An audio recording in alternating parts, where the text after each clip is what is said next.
Have you ever wondered how to save $2,000 in a month? Welcome to the Savings Challenge, a financial journey designed to help you build a substantial nest egg in a short period. It's an audacious goal, but with the right mindset and strategies, it's entirely achievable. Saving money offers numerous benefits. It provides a safety net for unexpected expenses, enables you to achieve financial goals faster, and reduces stress by providing a sense of security. The key to successfully saving money is financial discipline, the ability to control spending and make wise financial decisions. This challenge is about more than just saving money. It's about changing your relationship with money and adopting habits that will serve you well in the long run. It's about making the most of what you earn and finding creative ways to stretch your dollar. By the end of this video, you'll have a clear plan on how to save $2,000 in a month. Let's dive into the savings challenge. The first step to saving money is understanding where it's going. Imagine your finances as a river. Your income is the water source, and your expenses are the various channels the river flows into. The wider the channel, the more water it takes. A budget is like a river map. It helps you see where your money is flowing and how wide those channels are. Creating a budget is not just about figuring out how much you're spending, but where you're spending it. Are you eating out too often? Buying too many clothes? Tracking your expenses can be an eye-opener. Once you've tracked your expenses, identify areas where you can reduce spending.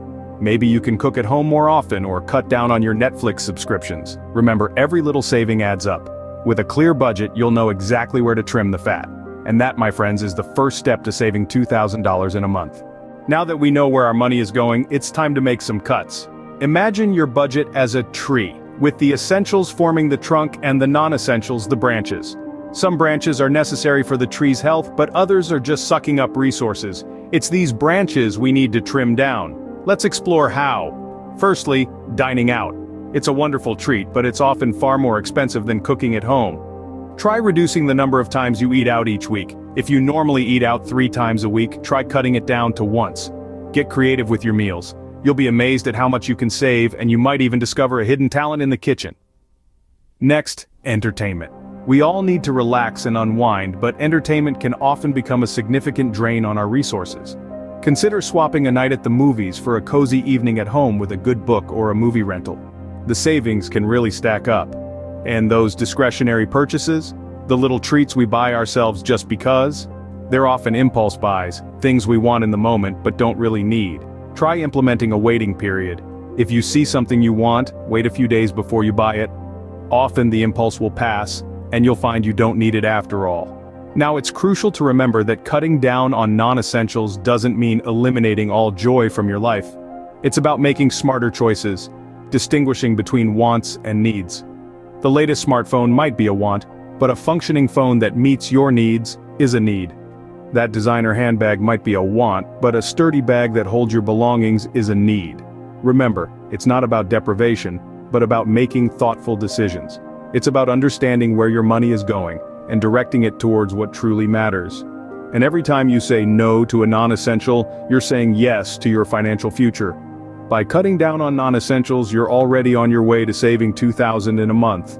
Cutting expenses isn't the only way to save $2,000 in a month. Indeed, a rise in revenue can often be just as effective, if not more so. Let's look at a few strategies. Firstly, consider selling unused or unwanted items. We all have clutter lying around that someone else might find useful. Selling these items online or at a yard sale can provide a nice income boost. Secondly, think about a side hustle.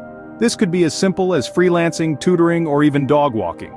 The beauty of a side gig is that it can be flexible, fitting around your regular job and lifestyle. Lastly, don't be afraid to ask for a raise. If you've been working hard and adding value to your company, it's only fair that you're compensated accordingly.